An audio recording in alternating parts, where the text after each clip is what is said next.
अस्सलामुअलैकुम। SMTV global के साथ मैं हूं आमना अनफाल। सबसे पहले न्यूज़ हेडलाइंस।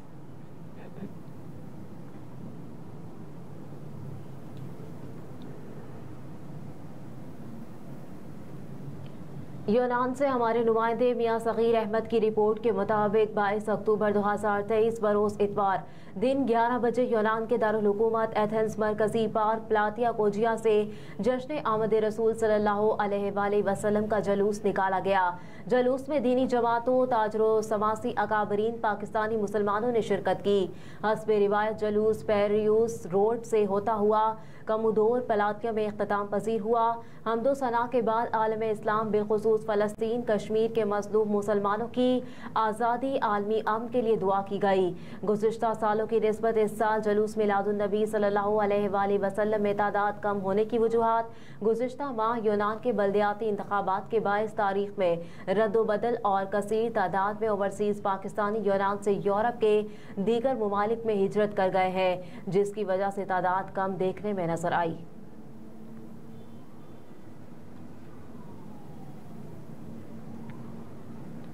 एवनफील्ड अल इज़ीज़िया रेफरेंस नवाज शरीफ ने सजा के खिलाफ अपीलों की बहाली की दरखास्तें दायर कर दी। वकील अमजद परवेज ने नवाज शरीफ की जानिब से अपीलें बहाल करने की दरखास्त दायर की है। दरखास्तों में इस्तदा की गई है कि अपीलों को बहाल करके मेरिट पर दलाल सुनने के बाद फैसला किया जाए। साबिक वज़ीर आज़म नवाज शरीफ एवनफील्ड और अल इज़ीज़िया रेफरेंस में सजा याफ्ता है और 10 साल तक अवामी ओहदे के लिए नाअहल है।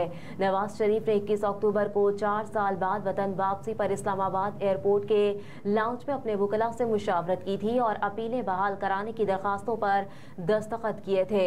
इससे कबल इस्लामाबाद हाई कोर्ट के चीफ जस्टिस आमिर फारूक और जस्टिस मोहसिन अख्तर गयानी पर मुश्तमिल डिवीजन बेंच ने नवाज शरीफ के इलाज के लिए बैरून मुल्क जाने के बाद अदालत में पेश न होने पर उनकी अपीलें अदम पैरवी पर खारिज कर दी थी।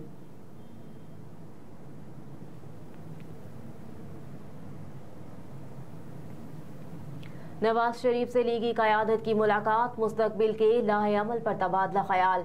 जाती उम्रा में मुस्लिम लीग नून के कायद नवाज शरीफ से शहबाज शरीफ, इसहाक डार, आज़म नसीर तारड़ और हमजा शहबाज ने मुलाकात की। मुलाकात में मुल्की सियासी सूरत हाल पर गुफ्तगू की गई और मुस्तकबिल के लाहे अमल पर तबादला ख्याल किया गया। ANP के रहनुमा गुलाम अहमद बलोच ने भी नवाज शरीफ से जाती उम्रा में मुलाकात की। गुलाम अहमद बलोच ने कहा कि नवाज शरीफ से सियासी और मुआशी सूरत हाल समेत दीगर उमूर पर तबादला ख्याल हुआ।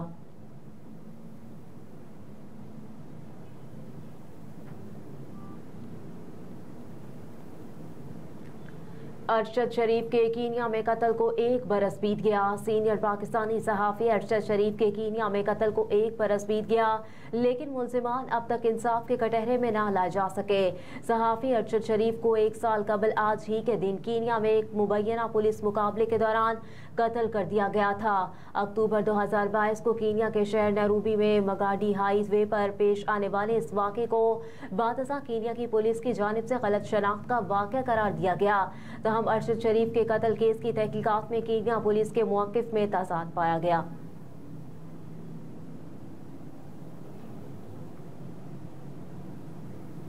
किसी को तालीमी इदारे बंद करने की इजाज़त नहीं देंगे। पंजाब में असातिज़ा के एहतजाज पर बात करते हुए निगरान वज़ीर आला पंजाब मोहसिन नकवी ने कहा कि ये कौन सा तरीका है कि बच्चों को स्कूलों में पढ़ने नहीं देना। ये कोई तरीका नहीं कि टीचर स्कूलों में ही ना आए। मजीद कहा कि स्कूलों की निजकारी का कोई मंसूबा नहीं है। पंजाब के कई शहरों में असातिज़ा का हुकूमत की तरफ से गवर्नमेंट स्कूलों की मजवज़ा निजकारी के खिलाफ तालीमी बाइकॉट जारी है। असातिज़ा की हड़ताल और एहतजाज के बायस मुतादिद शहरों के सरकारी स्कूलों में तालीम का सिलसिला 15 रोज से बंद है, जिसकी वजह से वालिदैन परेशान हैं।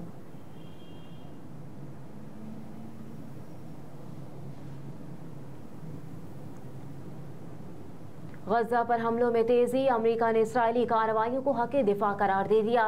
इसराइल की जानिब से गजा पर हमलों में तेजी के बाद अमेरिकी सदर जो बाइडन ने अहम मगरबी ममालिक के रहनुमाओं से टेलीफोन पर राब्ता कर लिया। व्हाइट हाउस के मुताबिक अमेरिकी सदर ने बरतानिया, कनाडा, फ्रांस, जर्मनी और इटली के रहनुमाओं के साथ इसराइल फलस्तीन जंग पर तबादला ख्याल किया। व्हाइट हाउस की जानिब से बातचीत की मजीद तफसील जारी नहीं की गई। उधर अमेरिकी सदर जो बाइडन ने समाजी राब्तों की वेबसाइट एक्स पर अपनी एक पोस्ट में कहा कि इसराइल को अपने दिफा का हक हासिल है। इसराइल की हिफाजत के लिए इसराइल को दरकार तमाम ज़रूरियात को पूरा करने को यकीनी बनाएंगे। अमरीकी सदर ने कहा कि इसराइल के वज़ीर आज़म नेतन्याहू से भी राब्ता किया है।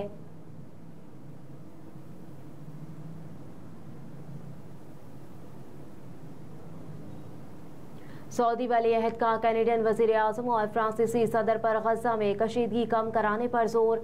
सऊदी वली अहद मोहम्मद बिन सलमान ने कैनेडियन वज़ीर आज़म जस्टिन ट्रूडो और फ्रांसीसी सदर एमानुएल मैक्रोन से राब्ते के दौरान गजा में कशीदगी कम करने और गजा का मुहासरा ख़त्म करने पर जोर देते हुए फ़लस्तीनियों की जबरी बेदखली को मुस्तरद कर दिया। अरब मीडिया के मुताबिक फ्रांस के सदर एमानुएल मैक्रोन ने सऊदी अरब के वली अहद शहजादा मोहम्मद बिन सलमान को टेलीफोन करके इसराइल फ़लस्तीन की हालिया सूरत हाल पर तबादला ख्याल किया। फ्रांसीसी सदर से राब्ते के दौरान सऊदी वली अहद ने गजा का मुहासरा ख़त्म करने पर जोर देते हुए कहा कि खित्ते और दुनिया की सिक्योरिटी को दरपेश मुमकिन खतरात से बचने के लिए गजा में सिविलियंस पर फौजी हमले फौरी बंद होने चाहिए। मजीद कहा कि सऊदी अरब सिविलियंस पर हमलों को यकसर मुस्तरद करता है।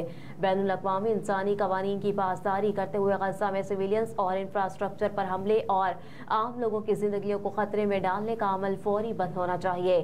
सऊदी वली अहद ने फ्रांसीसी सदर से बातचीत करते हुए फ़लस्तीनी रियासत के क़याम, देरपा अमन और खित्ते में इस्तेहकाम की बहाली पर जोर दिया। कनाडा के वज़ीर आज़म जस्टिन ट्रूडो की जानिब से भी सऊदी वली अहद को फ़ोन करके इसराइली फ़लस्तीन के तनाव से हालिया कशीदगी में इजाफे पर तबादला ख्याल किया गया।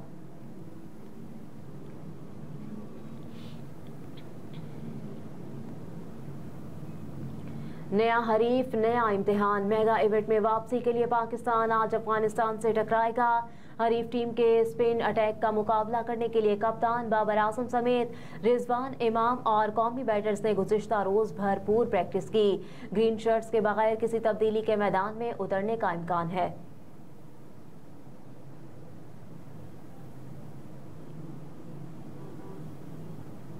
कोहली एक बार फिर मर्दे बहरान साबित। भारत ने न्यूजीलैंड को 4 विकेटों से शिकस्त दे दी। आईसीसी वनडे वर्ल्ड कप में भारत ने विराट कोहली की शानदार बैटिंग की बदौलत न्यूजीलैंड को 4 विकेटों से शिकस्त देकर इवेंट में मुसलसल 5वीं कामयाबी हासिल कर ली। भारत ने न्यूजीलैंड का 274 रन का हदफ 48 ओवर्स में 6 विकेटों के नुकसान पर पूरा कर लिया। विराट कोहली 95 रन बनाकर नुमाया रहे। धर्मशाला में हिमाचल प्रदेश क्रिकेट स्टेडियम में खेले गए मैच में भारत ने टॉस जीतकर न्यूजीलैंड को बैटिंग की दावत दी। न्यूजीलैंड की पूरी टीम मुकर्ररा 50 ओवर्स में 273 रन बनाकर आउट हो गई। डेरिल मिचेल 130 रन बनाकर नुमाया रहे।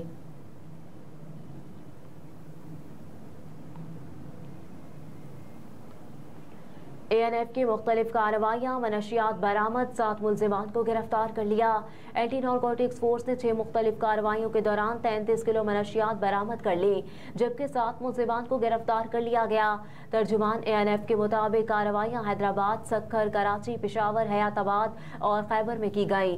कार्रवाई में 32 किलो चर्स, 300 नशावर गोलियां बरामद कर ली गई। तर्जुमान ने बताया कि कार्रवाई के दौरान 91 आइस भरे कैप्सूल्स भी बरामद हुए।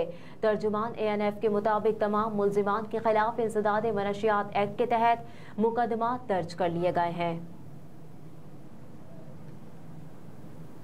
हेडलाइंस आप जान चुके। न्यूज़ स्टूडियो से फिल वक्त इतना ही। आप देखते रहिए SMTV ग्लोबल।